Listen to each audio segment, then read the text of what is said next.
300 years, we prepared, we grew stronger.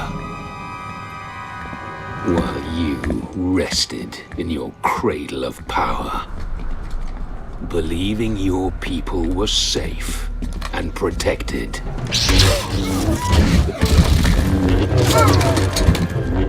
The Star Wars saga is unsurprisingly peppered with conflicts of various factions vying for power over the galaxy they're in. Most notable of these two factions are the Jedi and Sith respectively, both seemingly destined to fight in an endless war, unaware that they are but serving a greater force that demands balance regardless of belief or doctrine, with the Jedi Knights representing the light, which fosters an oft slow and arduous trial to power, and also lends itself for a longer, more sustainable tenure of prominence. And then there's the Sith, representing the dark side of the Force. Like a supernova, their time in the spotlight is quick and burns bright, but leaves an indelible mark on the inhabitants of the galaxy. Yet nonetheless, their power is ultimately unsustainable and therefore usually fleeting. But just as the Sith are quick to rise to power, the Jedi by contrast are slow to ascend, not just to prominence, but to the upcoming threat of the Sith itself. And one could argue that peace brings about a certain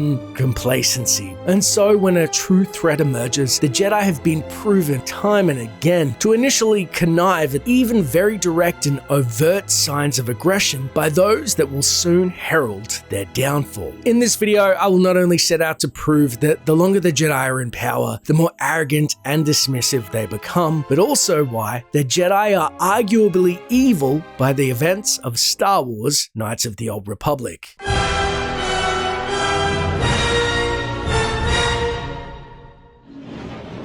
To understand how exactly the Jedi could be deemed evil, we must first look at their current standing in the galaxy during Knights of the Old Republic. We, the audience, are told throughout the game the Jedi who had defended the peace for centuries are now scattered to the wind by an event known as the Mandalorian Wars. The Mandalorian Wars being a term given to the 16 years of conflict between the Mandalorian warrior culture and the Galactic Republic. A conflict the Jedi wished not to partake in, but did so as a rogue unit of knights, largely spearheaded by a rebellious Jedi, Revan, and his apprentice Malik, refusing to stand idle while innocents suffer in the war, much to the chagrin of the Council. The war finally came to an end during a final confrontation on Malachor 5, where Revan activated a mass shadow generator weapon, which was used against the Mandalorian fleet, and they suffered massive casualties, as did some of the Republic fleet present too. After which, the Jedi would unfortunately find little peace, as shortly thereafter, the knight Revan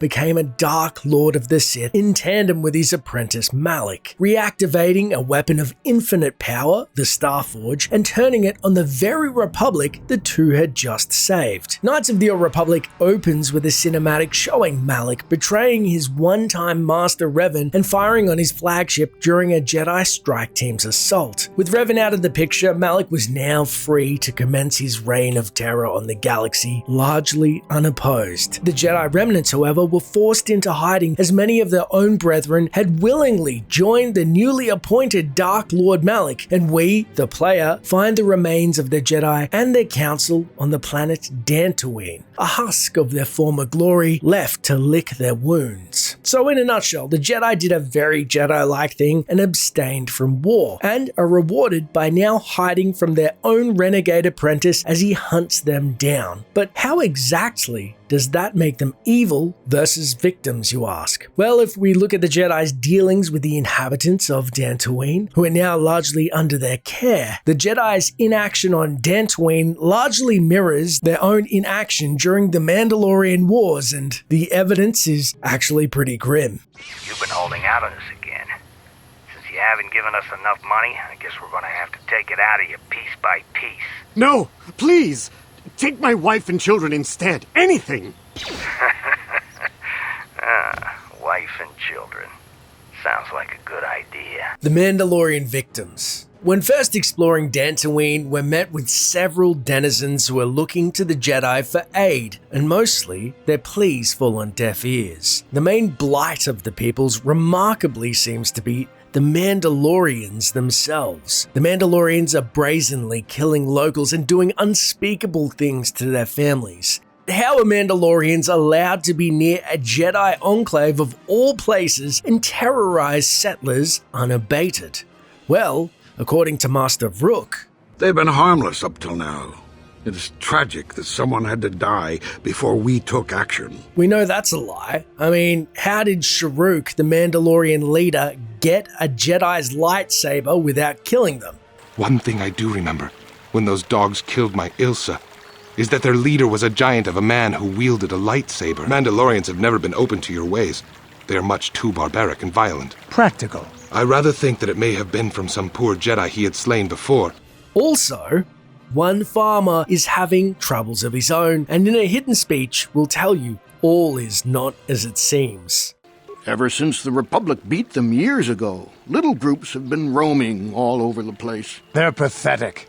They're taking scraps when they should be taking worlds. With the Sith invasion, the Republic doesn't have the manpower to hunt them down. The Jedi are even worse off because Malak has been hunting them specifically. They're worried that he might even be supporting these raiders, so don't want to face them directly.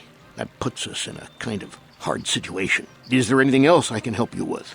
So the Jedi are afraid, and it's a political stance they're taking. What are a few farmers' lives versus more Jedi? Better to not get involved, lest suffer the wrath of Darth Malak himself. This is honestly strike one for the Jedi. They happily quote their code and stay out of conflict, feigning the moral high ground, while good people die around them. Farewell, then. May the Force be with you. Is that how it goes? Yes, may the Force be with you. What greater weapon is there than to turn an enemy to your cause, to use their own knowledge against them? If there is something worse than not helping those around you due to fear, it's safe to say getting someone else to do your dirty work instead is pretty reprehensible. Worse yet, someone that you have labeled a war criminal. Enter Revan's return. We later learn, and spoilers abundant here, that Revan didn't die on his flagship, but instead was saved by the Jedi Bastila. The Council then wiped his memory, replacing it with new memories and training him in the ways of the Jedi once again.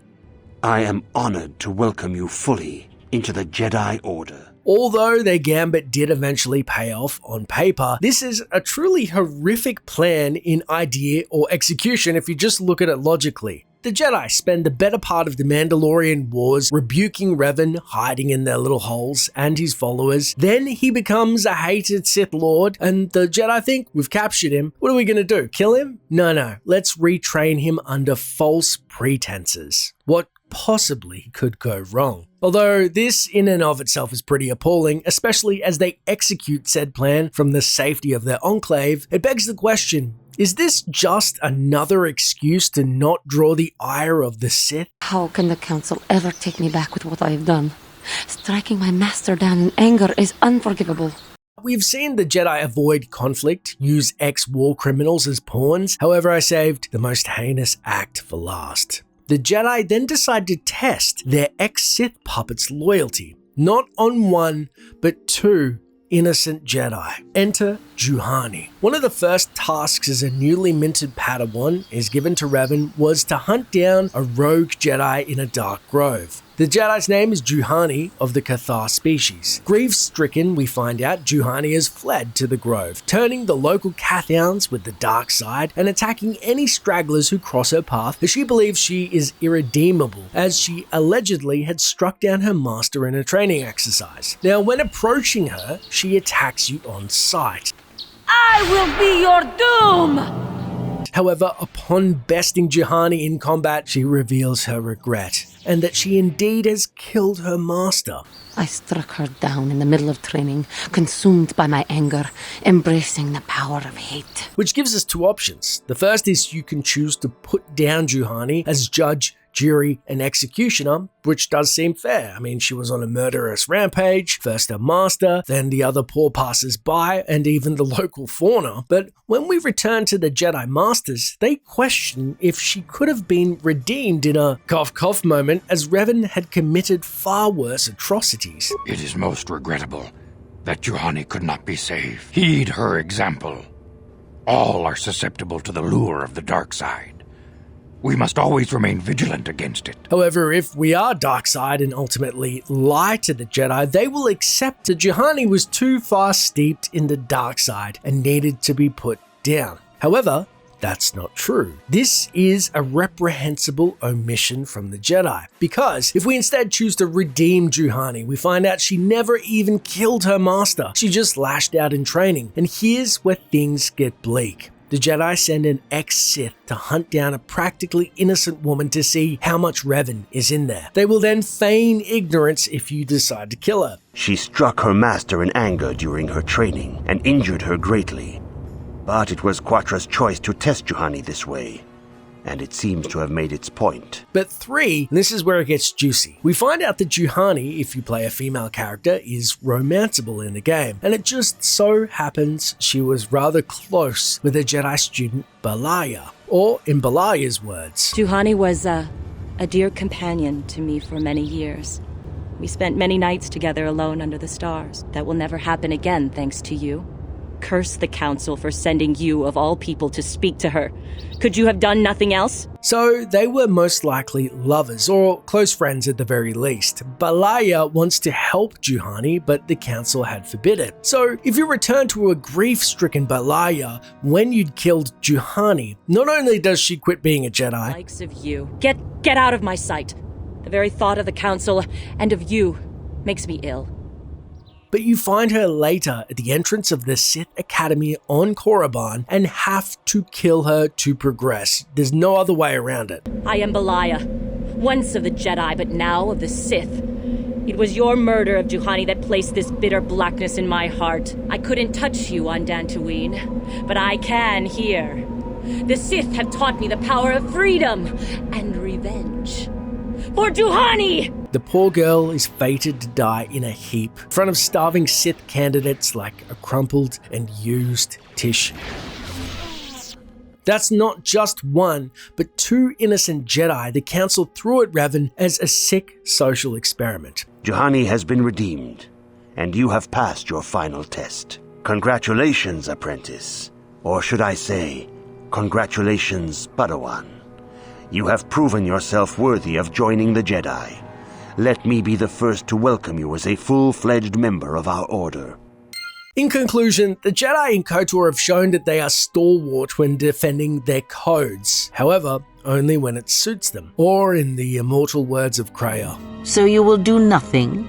Apathy is death, worse than death, because at least a rotting corpse feeds the beasts and insects. They've also been shown to be guilty of cowardice when pressed, not saving those around them who they swore to protect, instead opting to save themselves from the Sith's wrath. They also willingly harbor a war criminal and use him for their own ends, unsure if it will spell the destruction of the galaxy in a terribly thought out gambit in which they personally barely get their own hands dirty. However, what really puts the icing on the cake for me is that they claim to be the remedy to the poison of the Sith, harbingers of the light, yet callously stand in their enclave, content to watch their young and naive Jedi be sacrificed for their own curiosity and social experiments, like a mad scientist that justifies evil, experimenting on innocents in hope to find a cure for a disease. The Jedi have committed outright atrocities in the name of the light, and worse than the Sith, they feign innocence and hide behind the cause and their doctrine,